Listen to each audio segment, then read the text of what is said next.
Bueno, vamos a hablar de estructura. Algo ya habíamos como adelantado cuando vimos el proceso de organización del trabajo y el proceso de coordinación. En líneas generales, la estructura, digamos, es la manera establecida, digamos, de relaciones entre las distintas componentes o partes de una organización. Ahí tiene una definición de Misber que también es bastante representativa de lo que es la estructura y nos habla de la forma en que se dividen el trabajo en distintas tareas y luego, obviamente, para que esas tareas puedan ser coordinadas, digamos, que funcionen de manera armoniosa y sincrónica, como hemos visto en el proceso de coordinación. Obviamente, la estructura total de una organización va a estar formada tanto sea por la organización formal, lo que nosotros conocemos como las actividades, las distintas áreas, cómo están agrupadas, cómo se ha delegado y se ha producido la descentralización, la autoridad, decisión, la departamentalización con los distintos criterios que utilice, y esta organización formal está diseñada, si se quiere, en términos de los objetivos y de la función que viene a cumplir la organización en el medio, digamos, por aquella misión por la cual fue constituida. Entonces, toda esa organización formal complementada, obviamente, con lo que ya conocemos nosotros como organización informal, que es ese conjunto de relaciones humanas que se dan dentro de una organización. Obviamente, esa estructura total, ¿sí?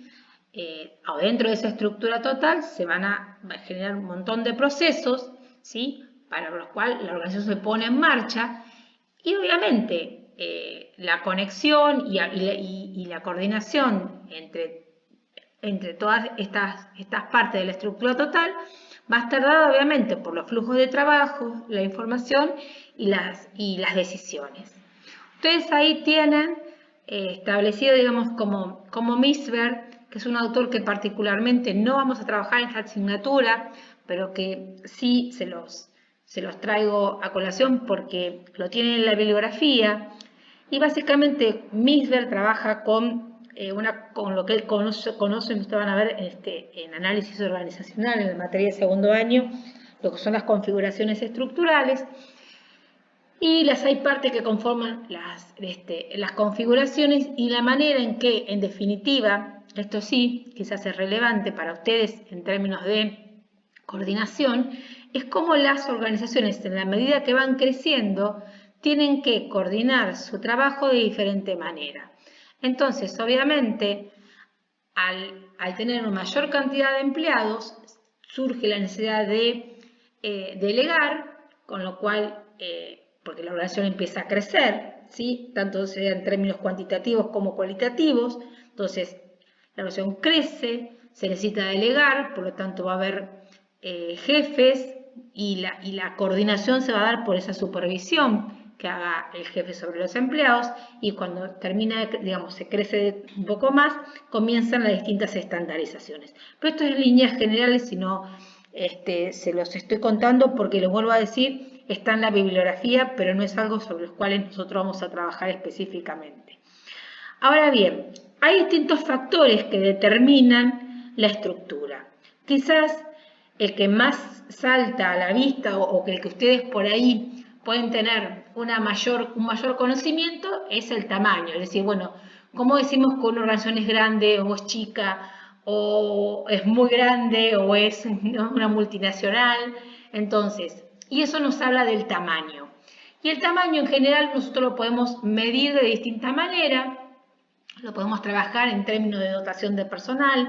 Las distintas cámaras establecen, digamos, normalmente se regla o está más o menos normado de acuerdo a las distintas cámaras. Muchas veces cuando se considera grande, cuando se considera chica, pyme o mediana, digamos, distintas conformaciones en cuanto a la cantidad de empleados.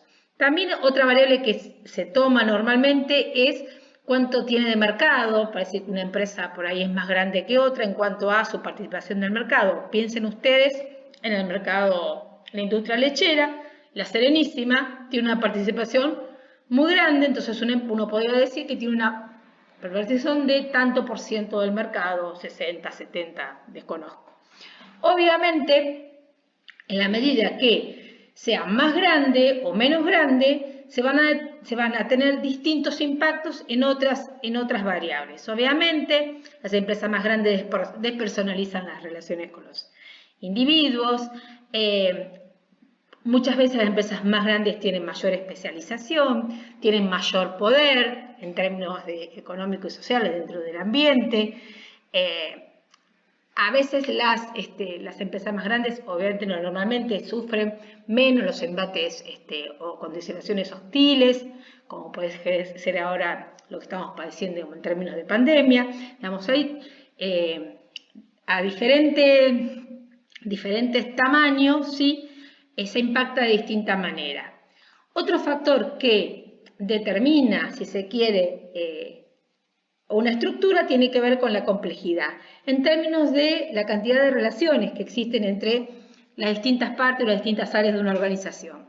Entonces ahí ya nosotros vimos que puede haber diferenciación horizontal, cuando hay muchísima especialización, la diferenciación vertical es cuando hay muchísimas, digamos, estructuras, niveles jerárquicos, y también puede haber muchísima dispersión espacial o mucha dispersión espacial o poca, pero en términos de que la empresa puede tener filiales quizás en toda la Argentina o tienen en otro país, entonces tiene bastante dispersión espacial y eso hace que esos factores sean determinantes en términos de la definición o cómo se construye esa relación entre los distintos componentes. Obviamente, cuando las empresas tienen mayor tamaño, normalmente son más complejas, hay mayor descentralización.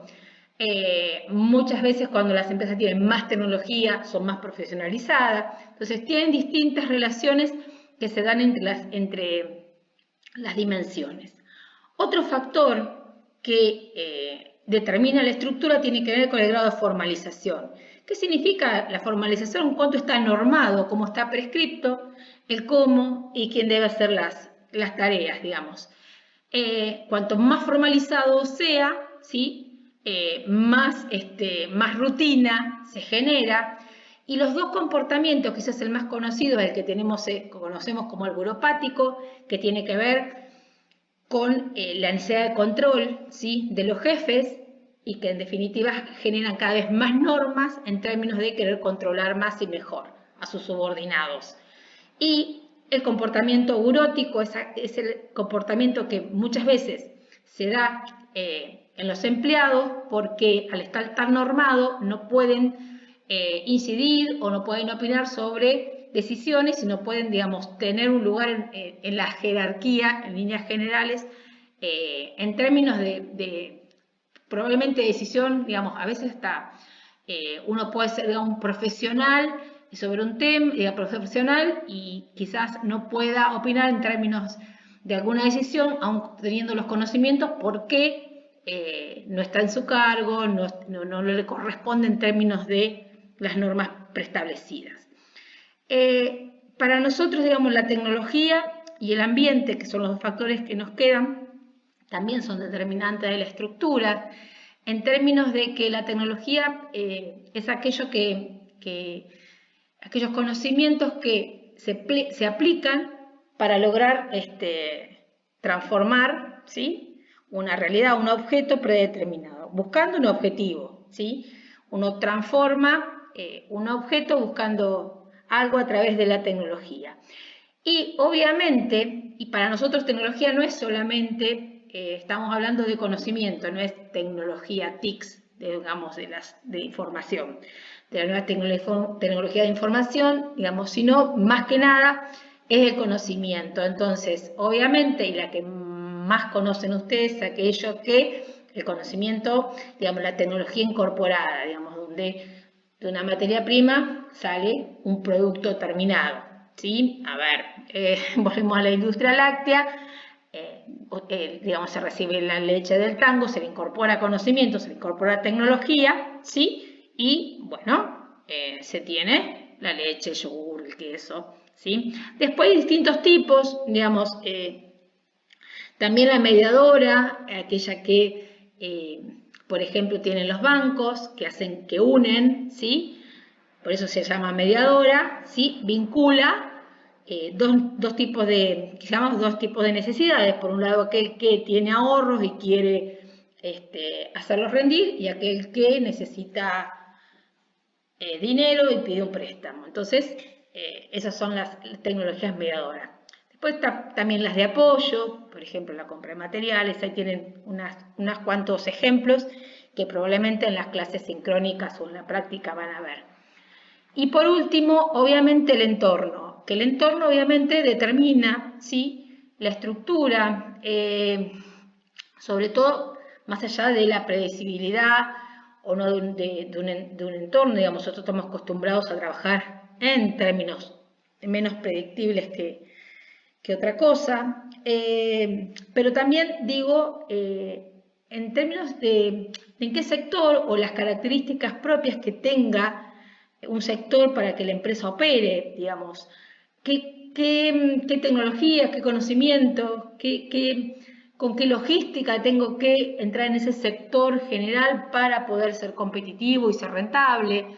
Digo, si yo, digamos, no cualquiera podría poner, no sé, lo vuelvo a decir, seguimos con la leche, una industria láctea, necesitas un montón de conocimiento y un montón de factores. Y obviamente, digamos, en línea general el ambiente puede ser más o menos hostil en la medida que colabore en el desarrollo o no colabore. Pero bueno, estas en líneas generales son todos los factores que determinan, digamos, una estructura.